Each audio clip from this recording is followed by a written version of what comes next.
বৰপেটা জিলাৰ চেঙা প্ৰাথমিক শিক্ষা খণ্ডৰ অন্তৰ্গত এখন চৰকাৰী বিদ্যালয়ৰ দুৰৱস্থা। ৫টা শ্ৰেণীৰ ছাত্ৰ-ছাত্ৰীক পাঠদান দিছে এজন শিক্ষকে।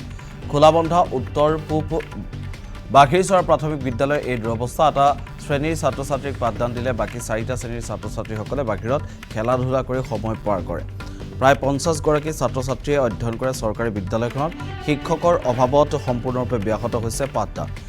বিষয়টো শিক্ষা বিভাগক অৱগত কৰি সুফল পোৱা নাই ৰাইজে। চেঙাৰ চৰচাপৰি অধিকাংশ বিদ্যালয়ত পৰ্যাপ্ত শিক্ষক নথকাৰ অভিযোগ।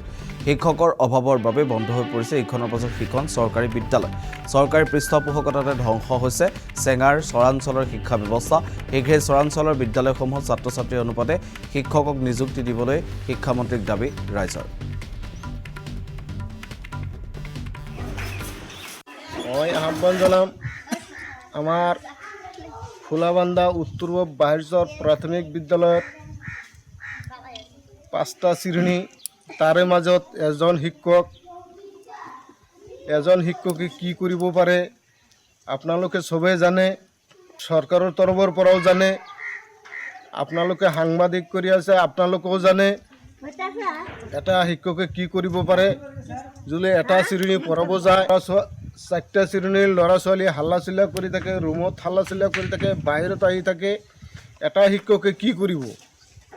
তাই আমি বিধায়ক মহোদয়ৰ ওচৰত, শিক্ষামন্ত্ৰীৰ ওচৰত, মুখ্যমন্ত্ৰীৰ ওচৰত বিনম্ৰভাৱে অনুৰোধ জনাইছোঁ যাতে আমাৰ এই খোলাবান্ধা উত্তৰ পূব বাঘিৰচৰ প্ৰাথমিক বিদ্যালয়ত 5টা শ্ৰেণীৰ 5টা শিক্ষকতাই লাগে।